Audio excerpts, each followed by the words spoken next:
বহাল নিশ্চিতভাবে আমাদের রাজ্যে আমাদেরকেই প্রতিষ্ঠিত করতে হবে। বহু লড়াই সংগ্রাম আন্দোলনের ইতিহাস রয়েছে এই রাজ্যে। স্বাধীনতা সংগ্রাম থেকে আজ পর্যন্ত বহু লড়াই সংগ্রামের ইতিহাস রয়েছে। এই তৃণমূল কংগ্রেস যদি মনে করে যে এরা বোধহয় এভাবেই চালিয়ে যাবে, এরা মূর্খের সঙ্গে বসবাস করছে, মূর্খের সঙ্গে বসবাস করছে।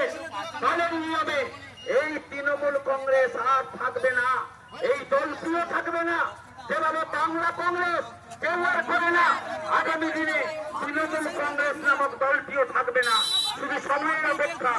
তাই সকলের কাছে আবেদন করব যে আমাদের এই ঘটনার প্রতিবাদে সর্বত্র মানুষকে রাস্তায় নামতে হবে।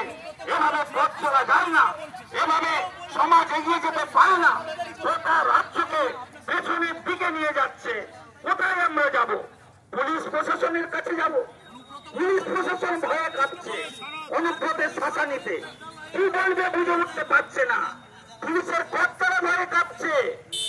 একদিকে পুলিশকে গালিগালাজ দিচ্ছে, আবার অপর দিকে বলছে ডিজিকে ফোন করছি, ডিজি সাইজ করবে তোমাকে। কোথায় আমরা বসবাস করছি? তাই আপনাদের কাছে আবেদন করবো, এই তৃণমূল কংগ্রেসকে জনবিচ্ছিন্ন করতে হবে। লক্ষ্মী ভান্ডার আমরা চাই, এরা টাকা আরো বরাদ্দ করতে হবে।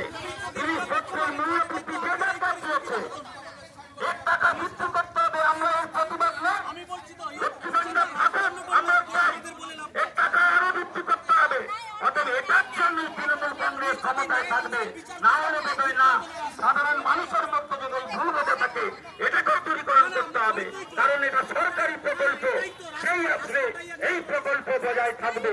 তাই এই রাজ্যে আইনের শাসন ফিরিয়ে আনতে হবে।